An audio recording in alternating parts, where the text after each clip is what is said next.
નમસ્કાર વિદ્યાર્થી મિત્રો, હું ચૌધરી સમીર આપ સૌનું સ્વાગત કરું છું આપણી યુટ્યુબ ચેનલ તત્વજ્ઞાન વિથ સમીરમાં।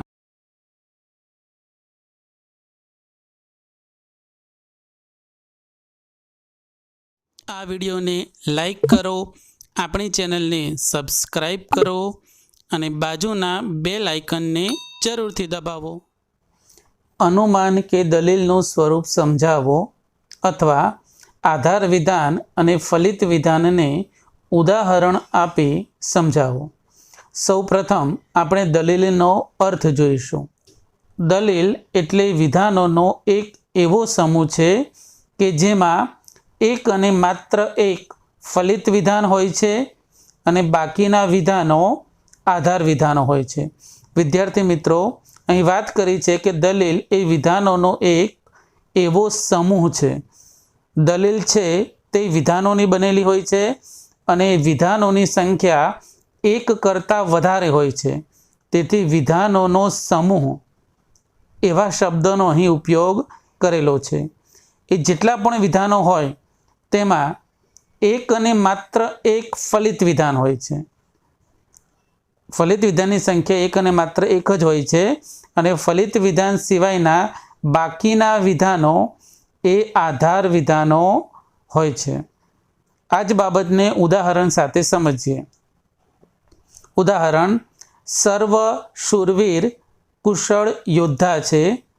शिवाजी शूरवीर छे, तेथी शिवाजी कुशल योद्धा छे।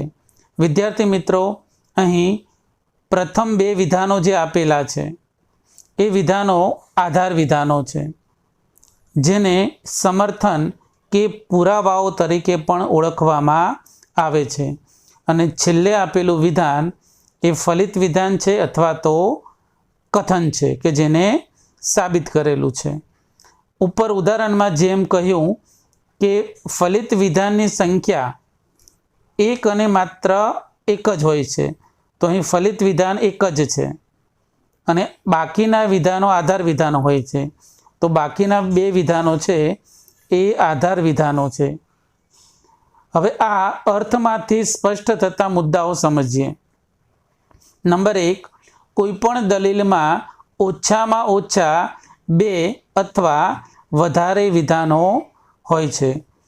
बे विधानो जो आपेला होय ओछामां ओछा, तो एक आधार विधान अने एक फलित विधान, अथवा एक थी वधारे जो वधारे विधानो आपेला होय तो एक फलित विधान अने बाकीना विधानो आधार विधानो।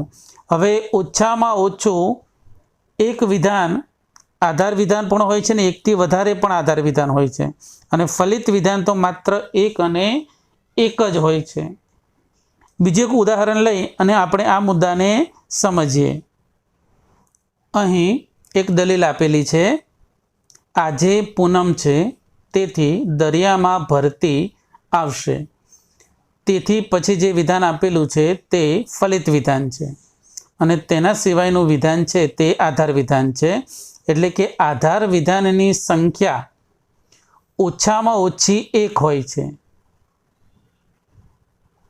आधार विधाननी संख्या ओछामां ओછી एक अथवा एक थी वधारे होई शके छे। आधार विधाननी संख्या केटली होय छे तो ओछामां ओછી एक अथवा एक थी वधारे।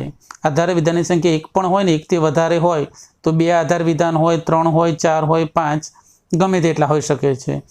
पण फलित विधाननी संख्या निश्चित छे एक अने मात्र एक ज। हवे आपणे आगळनो मुद्दो जोईए। मुद्दो बे, आ विधानो परस्पर तार्किक रीते संकळायेला होय छे। उपर उदाहरण आपेलुं छे, तो जेटला पण आधार विधान छे अने एक फलित विधान होय तो ए एकबीजा साथे संबंधित छे, एकबीजा साथे तार्किक रीते जोडायेला छे। अलग अलग विधानो भले रह्या पण दरेकनो एकबीजा साथे कोईना कोई प्रकारनो संबंध रहेलो होय छे अने तेथी ज आ विधानो परस्पर तार्किक रीते संकळायेला होय छे। त्रीजो मुद्दो, दलील ए मात्र कथन नथी पण समर्थन કે પુરાવા સાથેનું કથન છે। ઉપર જે દલીલ આપેલી છે તેમાં છેલ્લું વિધાન ફલિત વિધાન છે, તેને કહેવાય કથન। એટલે આ માત્ર એકલું કથન નથી, પણ સમર્થન સાથેનું કે પુરાવાઓ સાથેનું કથન છે। સમર્થન કે પુરાવાઓ એટલે આધાર વિધાનો। એટલે આ ફલિત વિધાન એક કથન છે અને તેની માટેના સમર્થન ઉપર આપેલા છે બંને, તેની માટેના પુરાવાઓ ઉપરના બંને વિધાનો છે। ચોથો અને છેલ્લો મુદ્દો જોઈએ। દલીલમાં આવતા વિધાનોને મુખ્ય બે વિભાગમાં વહેંચી શકાય। નંબર 1, દલીલકર્તાનું મુખ્ય કથન અથવા ફલિત વિધાન। દલીલકર્તાનું મુખ્ય કથન કે જેને સાબિત કરેલું છે, જે સૌથી છેલ્લે આપેલું છે, તે ફલિત વિધાન। અને 2, મુખ્ય કથનના સમર્થન કે પુરાવા તરીકે રજૂ કરેલા વિધાનો અથવા આધાર વિધાનો। મુખ્ય કથન એટલે કે ફલિત વિધાન છે, તેના સમર્થનમાં કે તેના પુરાવા તરીકે રજૂ કરેલા જેટલા પણ વિધાનો છે તેને કહેવાય આધાર વિધાનો। એટલે આ રીતે દલીલના મુખ્ય બે અંગો છે, ફલિત વિધાન અને આધાર વિધાન। આ બંને અંગોને આપણે વિસ્તારથી સમજવાના છે। દલીલના અંગો। નંબર 1, આધાર વિધાન। આધાર વિધાનનો અર્થ જોઈએ।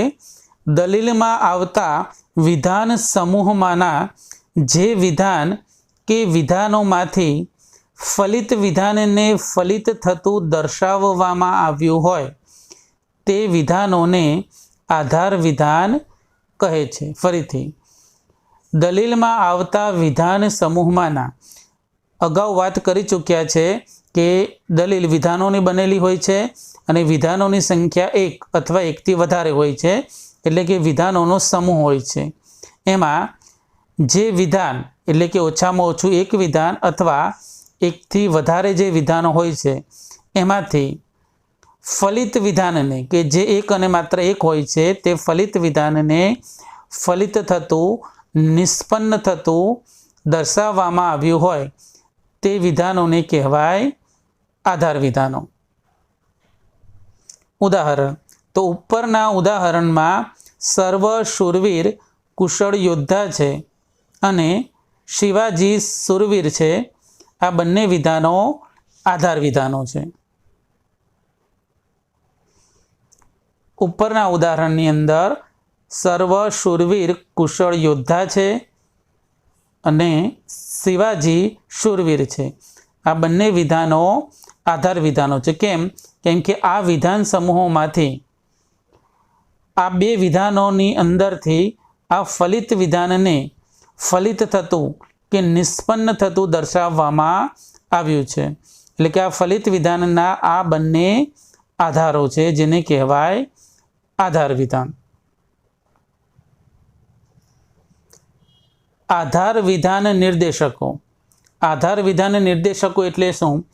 દલીલમાં આધાર વિધાનોને ઓળખી કાઢવામાં ઉપયોગી થતા શબ્દ કે શબ્દ સમૂહોને આધાર વિધાન નિર્દેશકો કહે છે। વિદ્યાર્થી મિત્રો, આપણે જે ઉદાહરણ જોયું એની અંદર સૌથી છેલ્લું વિધાન ફલિત વિધાન છે કે જેની આગળ તેથી શબ્દ છે, તેથી સરળતાથી આપણે ઓળખી શકીએ છીએ કે તે ફલિત વિધાન અને તેની ઉપરના બે આધાર વિધાનો છે।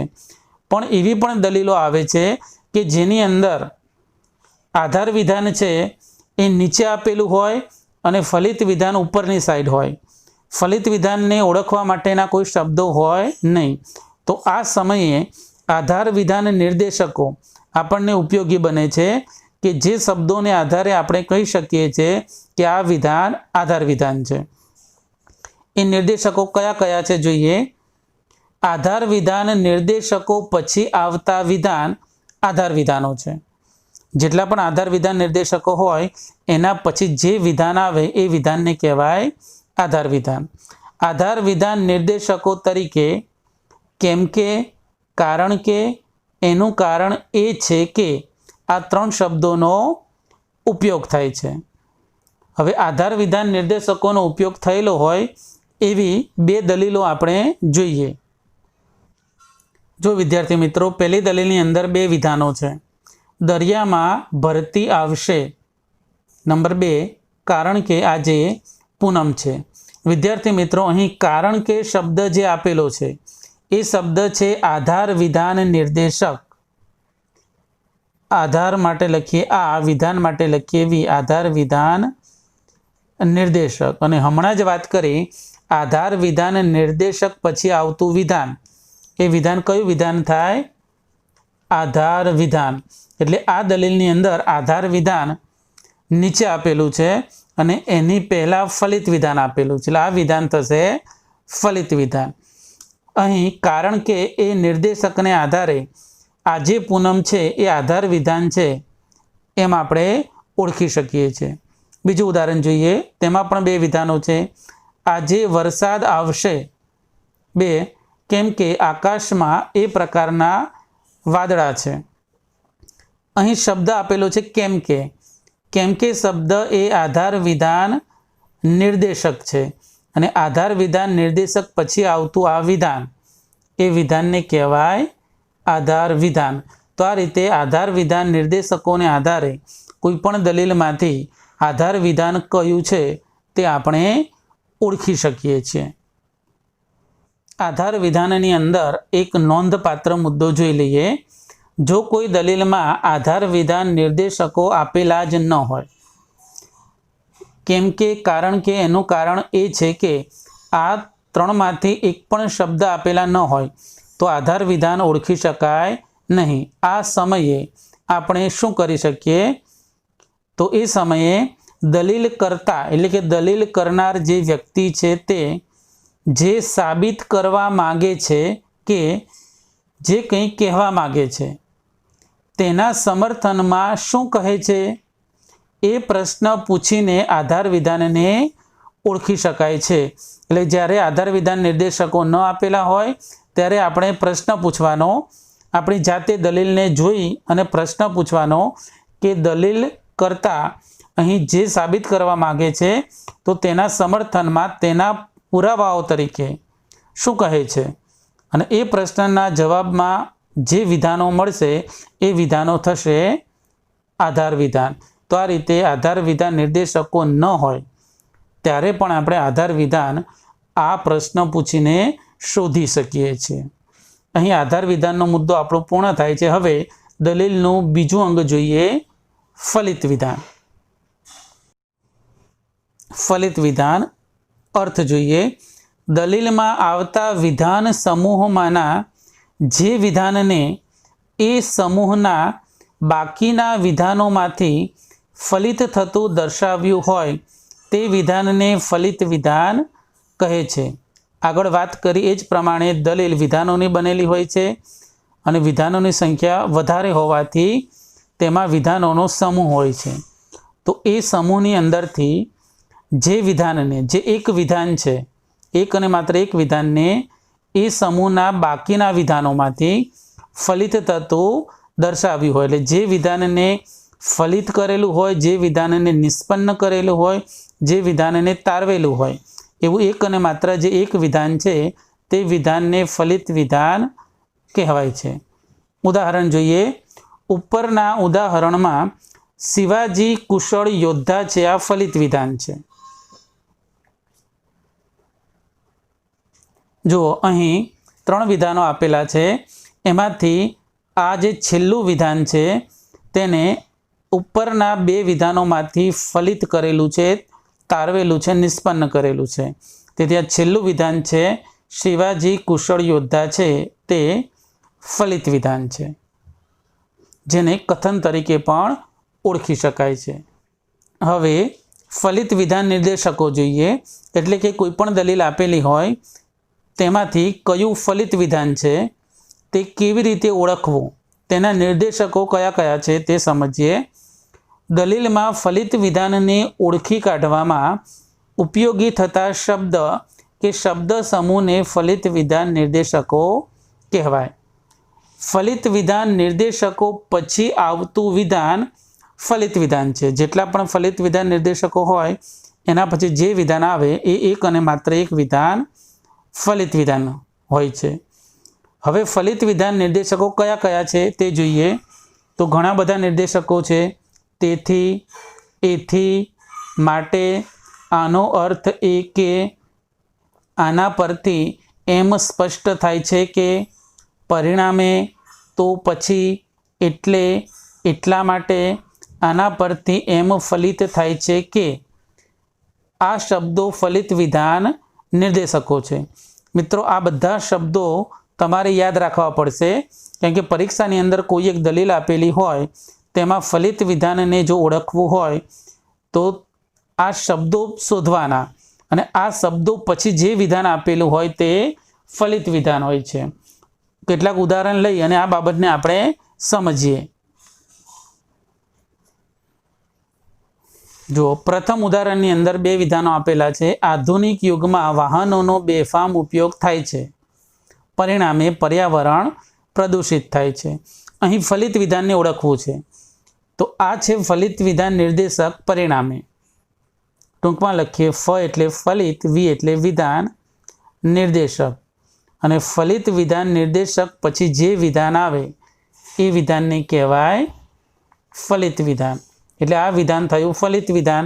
ફલિત વિધાન એક અને માત્ર એક હોય છે. ફલિત વિધાન મળી જતાં ઉપરનું વિધાન બનશે આધાર વિધાન. બીજું ઉદાહરણ જોઈએ. 1. સોક્રેટિસ ડાહ્યા હતા.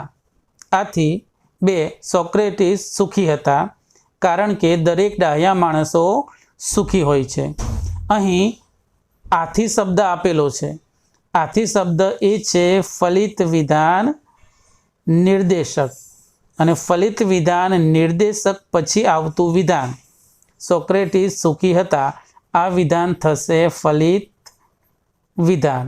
ફલિત વિધાન એક અને માત્ર એક હોય છે, એટલે બાકીના બે વિધાનો થશે આધાર વિધાનો. અહીં ફલિત વિધાન જો વચ્ચે છે અને તેની ઉપર એક આધાર વિધાન છે,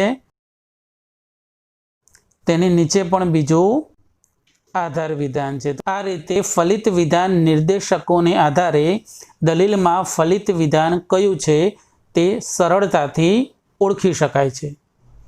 જો કોઈ દલીલમાં ફલિત વિધાન નિર્દેશકો આપેલા જ ન હોય તો દલીલ કરતા શું કહેવા માંગે છે એ પ્રશ્ન પૂછીને ફલિત વિધાનને ઓળખી શકાય છે.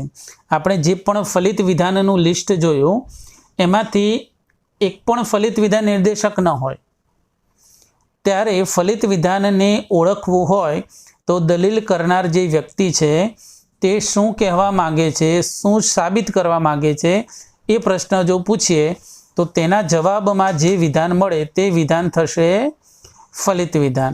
તો આ રીતે આ પ્રશ્નને આધારે પણ ફલિત વિધાનને ઓળખી શકાય છે. તો આ રીતે દલીલના મુખ્ય બે અંગો અહીં પૂર્ણ થાય છે. Thank you.